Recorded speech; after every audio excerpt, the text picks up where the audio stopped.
Okay, so as I mentioned, I wanted to start with some general features about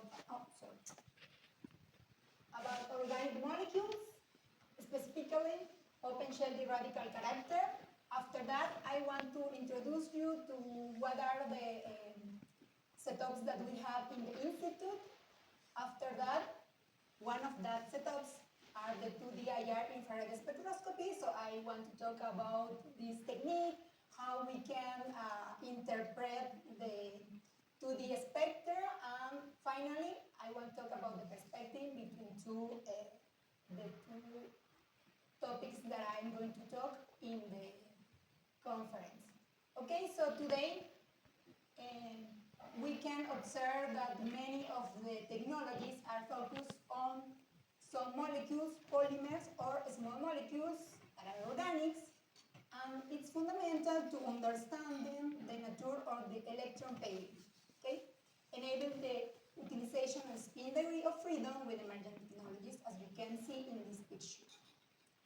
So the technique that we are proposing to use to understand that coupling, for example, spin, orbital coupling, or entanglement, is the 2D IR infrared spectroscopy that has emerged as a powerful tool for investigating the ultrafast quantum dynamics in that kind of system. Okay, organic molecules, well, most of that organic conductors are used to be understood as a closed shell electronic. It means that if they have a quinoid core and all the electrons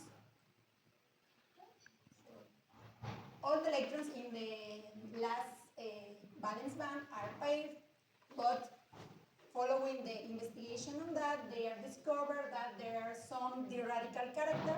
It means that they can tune the gap between the HOMO and the LUMO, so this two-pair electron could be in the open shell d-radical character.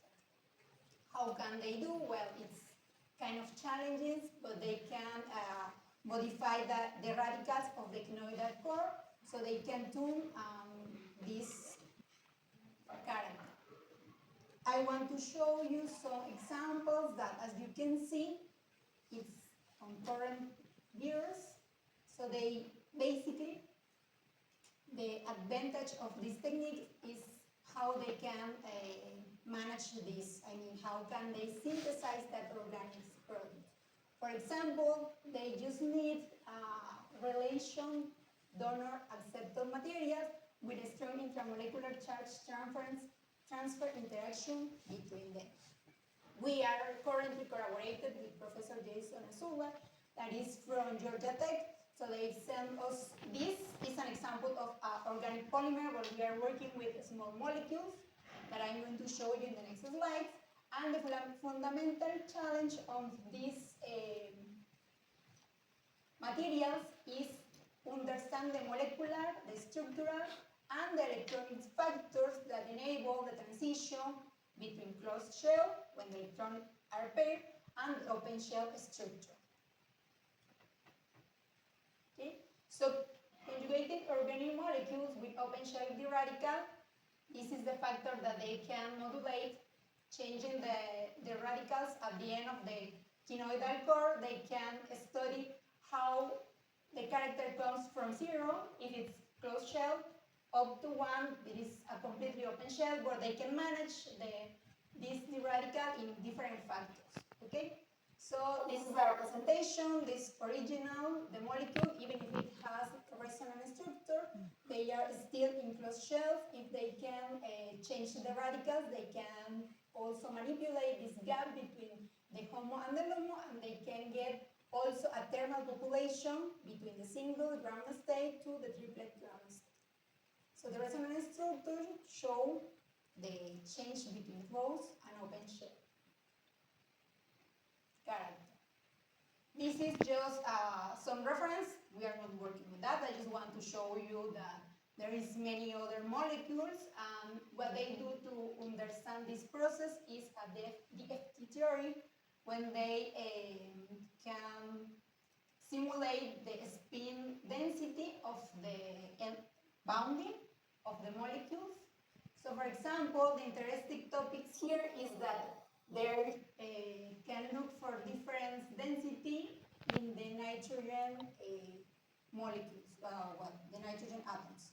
And also they can see a difference in the C double N double bonding, for example, this. What it is important, because I mentioned we want to work with 2D IR spectroscopy. So in this range, we can check the bonding between CN and CC double bonding. Okay, so this is the molecule that we are working with Professor Azule. Okay, and the student of PhD that is synthesized these molecules is Tanner. They are from Georgia Tech. They have this principal curve. It is the name, and they change these radicals. They can use different radicals.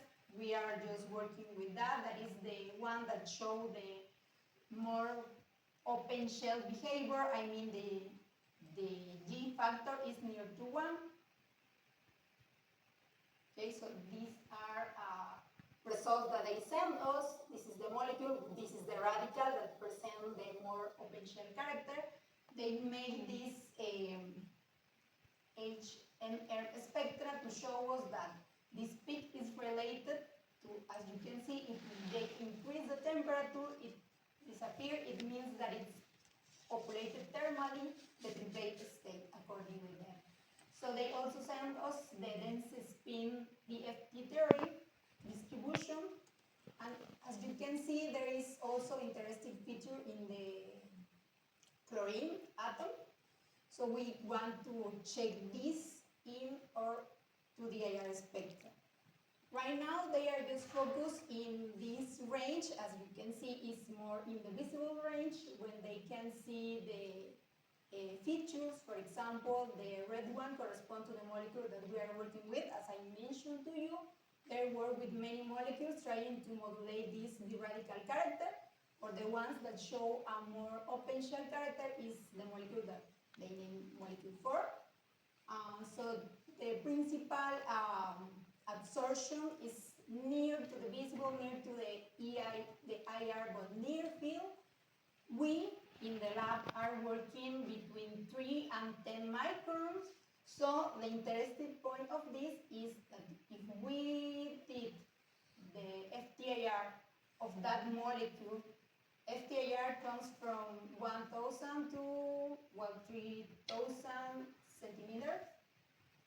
And as you can see, at that range for that molecule, when they use this radical in the keynote core, we can see the CN bounding that, as I mentioned previously, it can show feature in the density spin of that molecule.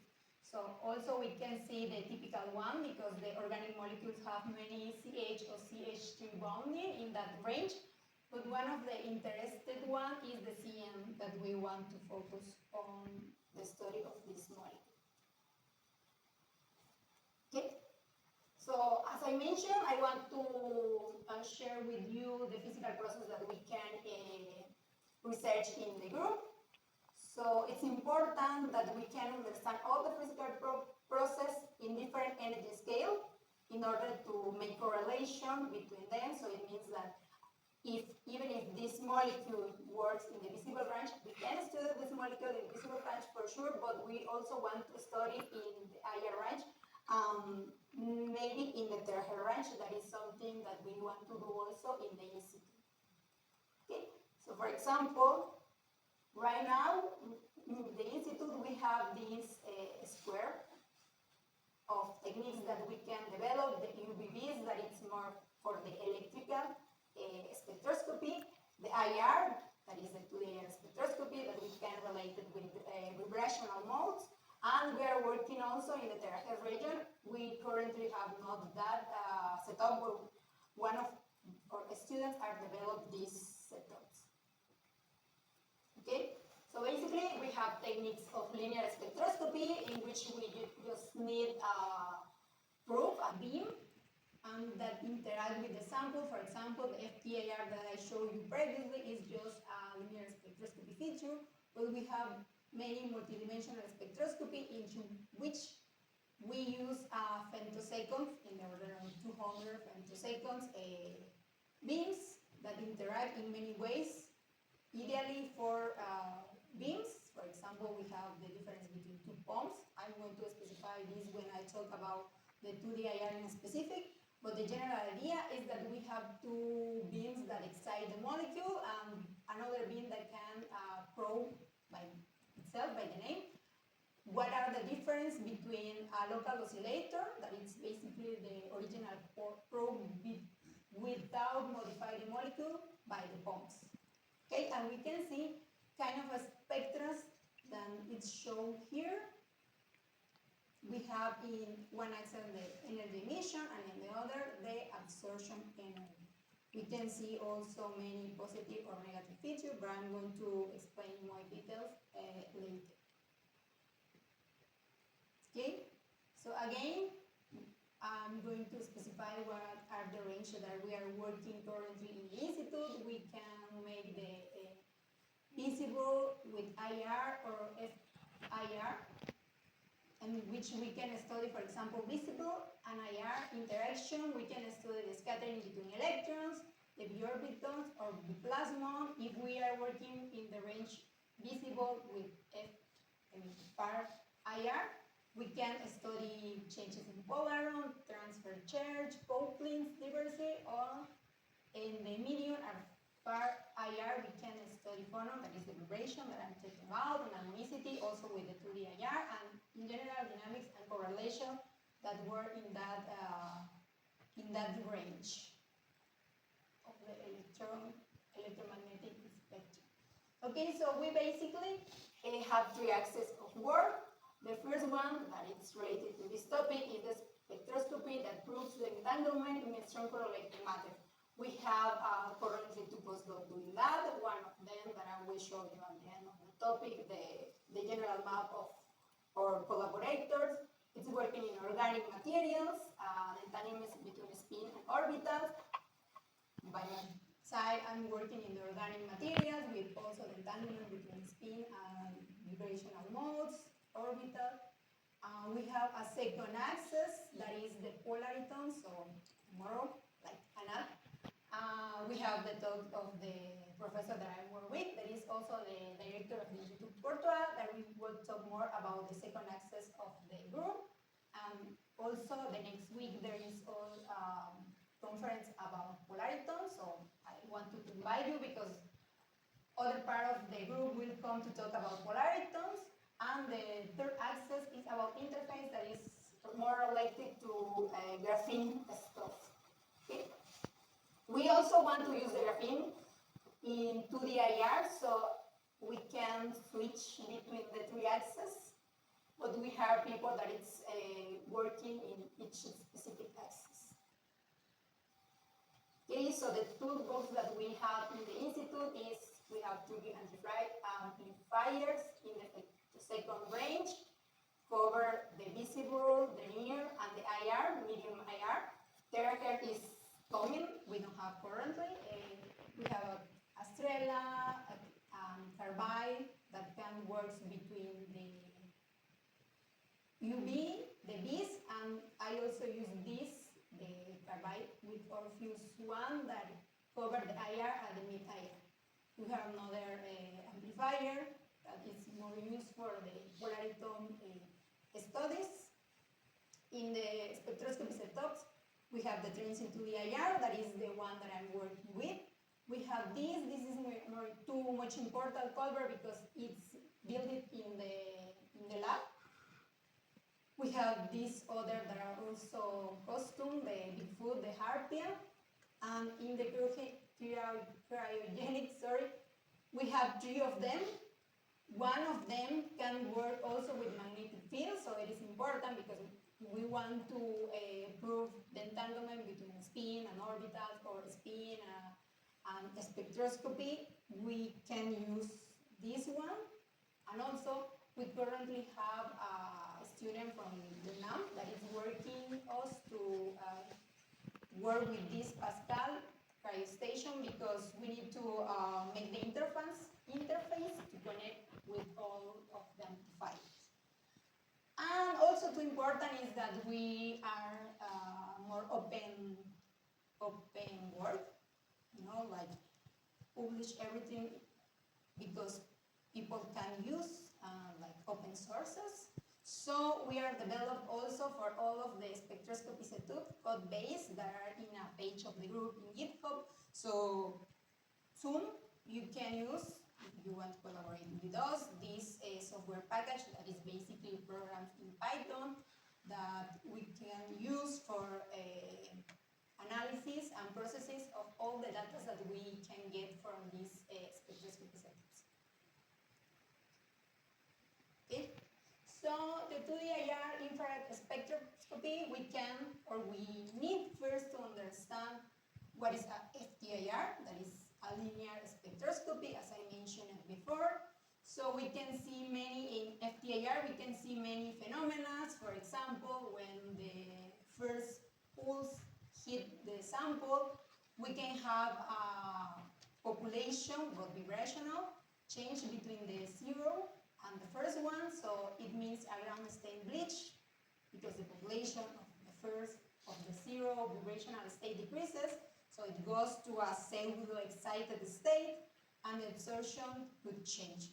After that, we have to hit again the sample with a second pump. Remember that the pump is just for exciting the sample. So the first one goes to pseudo-excited state. The second one can confirm that the population goes to the first excited state, or can emit a ecophonon, so it can go down again.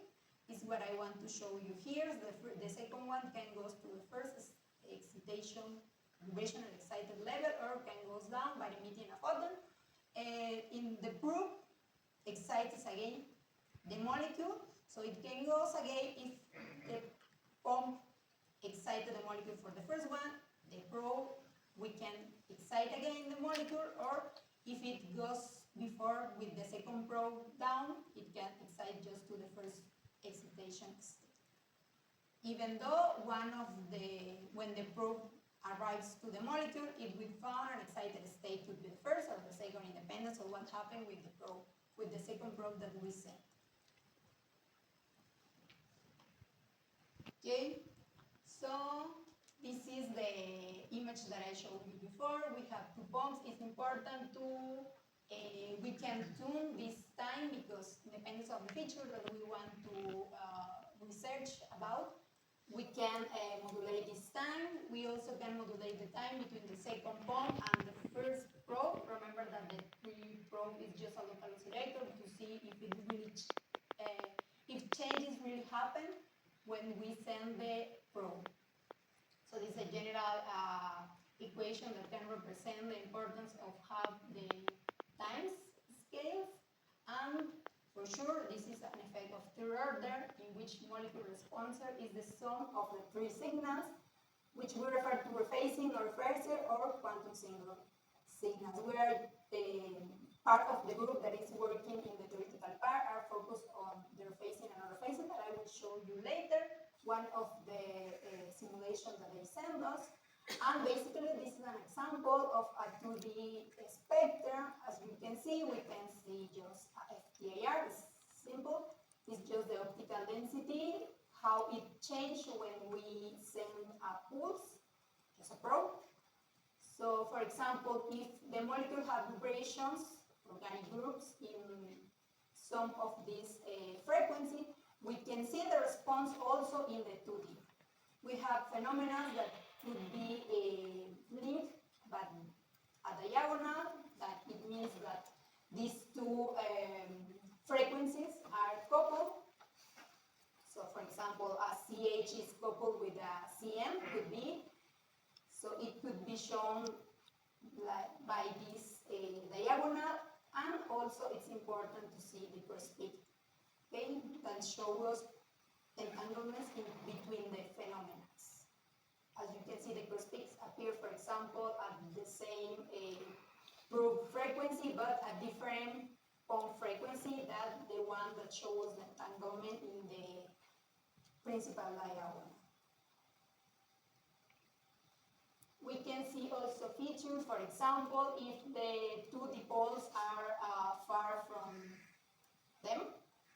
If the distance, because this is like a coupling, vibrational coupling, it involves the distance between the two dipoles, that is the air. And this is the transient dipole. When we excite the dipole, the electronic density around it can polarize, so it is leading by this, that is the transient polarization of the dipole. So for example, in this case, the dipole has a bigger distance between them. So it's for that we cannot see this feature, because the distance, original distance between this, that is the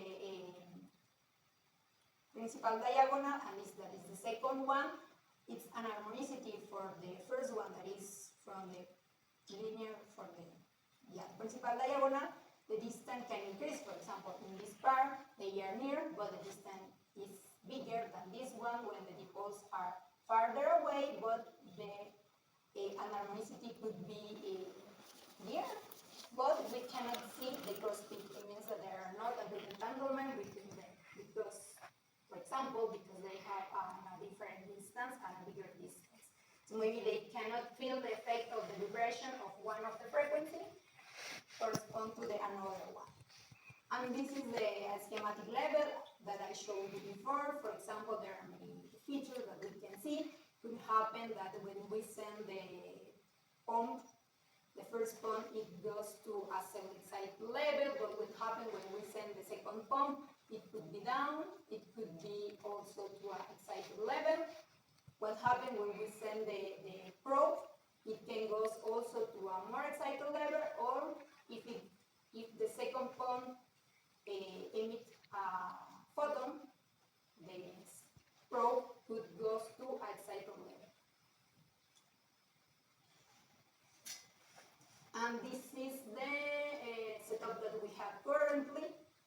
We have, right now we are just working between the IR and the mid-IR. Okay, but it can be also used for transient spectroscopy. It means that we can use for pump a visible range. Remember that the visible range is more for electronic spectroscopy. So it means that it can go to excited level, but not vibrational one, electronic excited level. Okay, for this one is just working with vibrational excited level in the ground state of the electronic level.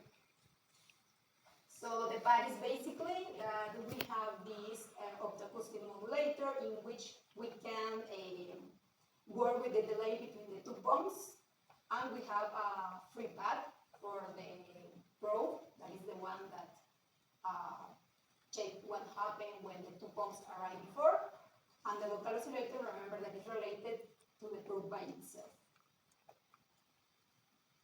Okay, so we have this setup with two parabolic mirrors. We can put the sample in the middle path. Remember that it's important to get the right focal point to get a good signal. The films that we are working with could be around 5 microns of thickness. That is the range in which we can work well. We can work with thinner sample, yes, but we need to avoid the environmental feature. For example, we can do that working in a cryostation. We have 3 of them, so we can use the cryostation.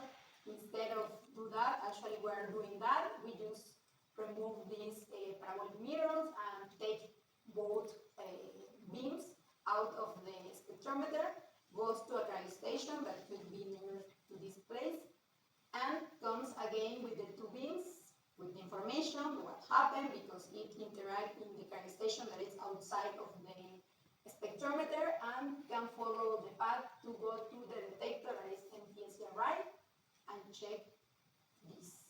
For example, this is how the data is recollected. We have the probe spectra in the axis data. It's just the broadband of the laser.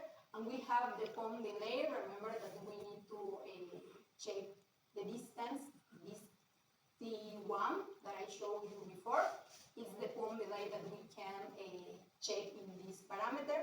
But remember, if we want a spectra like that, is what's getting from us is just a tester sample that is techniques that I was saying. It was a little example that we use for calibrate the system. We need the frequencies, the pump frequencies here, but we get the pump delays, so we need to make a Fourier transform. That is what the MDSUM that I mentioned it before. The Python code that we are developing is for doing that automatically. Obviously, the person that wants to work, for example, fitting different diagonal principles, or check different effects, or work in specific with some delays, have to customize this one. We are just developing a general one that can do the Fourier transform with the data that we have. And this is the FTIR by itself, that you can do any FTIR in which we can see the ESA that I showed you before, that is with excited state.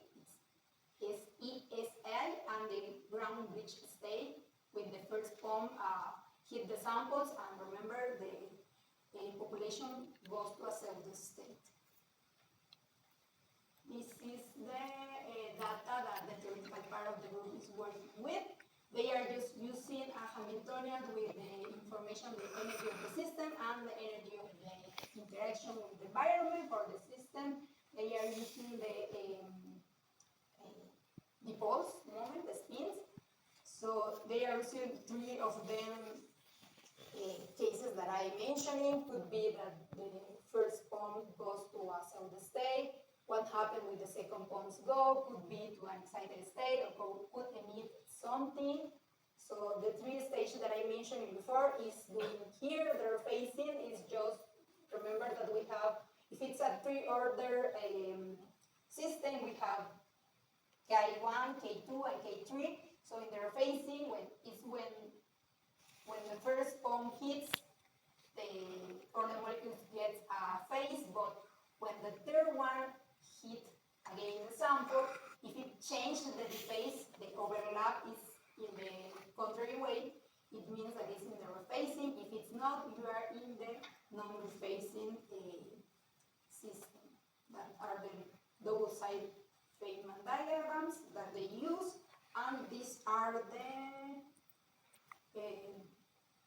simulation that they get. They can see in the non-rephasing the interaction between the coupling of two molecules that they are using. I don't remember the molecules that they are using, but yeah, they are working on that. And you can also see the real part, the imaginary part, or absolute value of this one. It also could appear in one of the page of GitHub. It's just in develop, so that's not still available. Well, it will be also in the GitHub of the group. And the perspective of the work is for sure do the 2D IR spectroscopy on the thin fields at low temperature, because remember that I mentioned that according with the Georgia Tech group, we can see a thermal population of the triplet state, so we want to study first at low temperature, the films. We can do the transient 2D IR, because remember that the 2D IR is just making the ground electronic state, but we can excite the electronic state using, instead of a pump of IR, using a pump in the visible range. And also because remember that they have the absorption of that molecules in the visible or near range, it's around 1000 nanometers, so we can do that. We can excite the sample in the electronic state and also prove the vibrational excited states. And also, if we can develop that we are doing the use of the Pascal, the cryostat that can get 7 Tesla, we can do 2D IR with the magnetic field to see the perturbation of the spin in the range. So we have a lot of work that we can do with that systems, I mean with the molecules. And this is the group, and he's the director that is giving a talk tomorrow. We have a ED coordinator that is inclusion. We have two principal research. He is more in the experimental part. We have the theoretical research that is helping to develop the simulation that I showed you. with some of the students that are working with him is, for example, Simon. This is not updated. We have more students, but I couldn't update. We have interns. We have technical assistants. We have the other postdoc that is talking about polaritons. We have the postdoc that is working also in entanglements with organic materials, inorganic solid materials, and he, with the principal coordinator and one of the students, we can the opportunity to start the lab because this lab started the last year. So we start receiving all the materials, dealing with clinicians, and now we are trying to develop everything because now that we have really a big community of students that can work with this, can have just like the leading of how to work without put a lot of pressure. Okay, I do my experiments, I have my data, what happened again? Okay, we have this MD-SUM, that is the name of the code that we are developing, so it can flows, the work can flows better. Right now, we have another postdoc that is working in the interfaces axis of the group.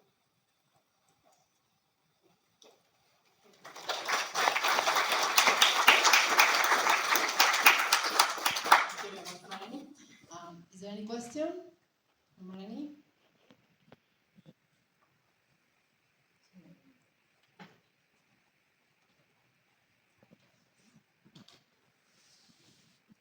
Thank you.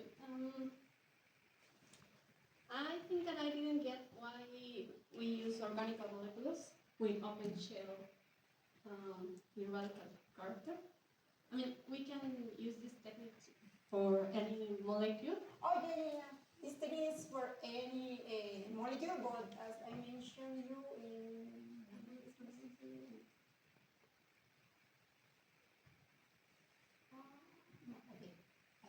Yeah, this it's more used, the 2DIR is more used in organic molecules because it's the range of the vibrational of CH modes. So most of the organic molecules have this mode.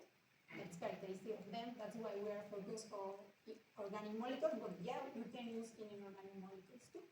Especially if we coupling with the transient, that is when you bond with the visible because you want to excite electronically the molecule. Okay, thank you. Is there any other question? I have one, Marlene. So what do you expect in the case when you are considering low temperatures? Because you mentioned ADEM. Actually, it's because we try to measure that one with just using in the spectrometer, and we have many interaction with the environments. For example, we have H factors, we have nitrogen in the environment, so we want to avoid that to see clearly the effects of just the molecule. So that's why we want to put in a heterogenic, and also the temperature, because if they mention that it's thermally populated the triplet state, we want to also check if there is change about temperature. And in the case when you will consider the effect of magnetic fields, because at the end you also mentioned that. So do you have molecules with large magnetic moment or so, in order that you can expect something special when you include this perturbation with a magnetic field? Yeah, actually that's the goal, not exactly for this one, but the entanglement between spin and orbital is the principal goal of that axis. So we need to try to modulate that spin change in order to see what happens with the orbitals. Yeah, so I can tell you further. So like if I understood correctly, like so you want to do like multidimensional spectroscopy to get some medieval physics, and like low dimensional is low temperature is needed to get rid of all of like this External interaction with the environment to see if the thermal population can be controlled, because they mentioned with that technique that, to be honest, I'm not an expert in HNR, but they have made some studies by themselves. This one, yeah. And they related this peak to the population is changing in the ground state. So we want to see, actually this is a really high temperature because we can reach 3 kelvins with the crystallization that we have currently. So yes, we can see principal this effect. As you can see, we are decreasing the temperature. This peak is increasing. And my question is, I think, very naive. What are you looking after? Like, what's these many body effects that you would like to understand? Yeah, the focus is to understand entanglement between different phenomena that can appear in these molecules. It's not for an application by itself. Maybe when we give the theory to them, they can make the application. They are the group that are making the application. We are the group that are working in that theory. Yeah, but my question is, what's the phenomena that you already have that you are like studying with this multidimensional spectrum? I don't understand what is the question. Maybe I can mention, maybe I can comment a little bit about this question.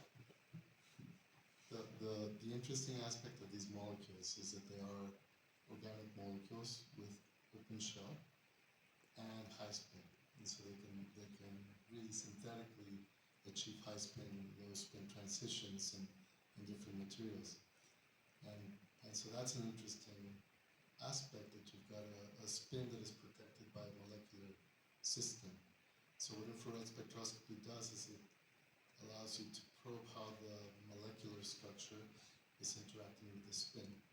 And so they measure with apart from these NMR measurements, what Jason Azule's group does is pulse TPR. They measure spin relaxation times that are as long as very high quality gallium arsenide. And so what is the protection mechanism? That's a very important question that the infrared spectroscopy will be able to contribute to. Thank you.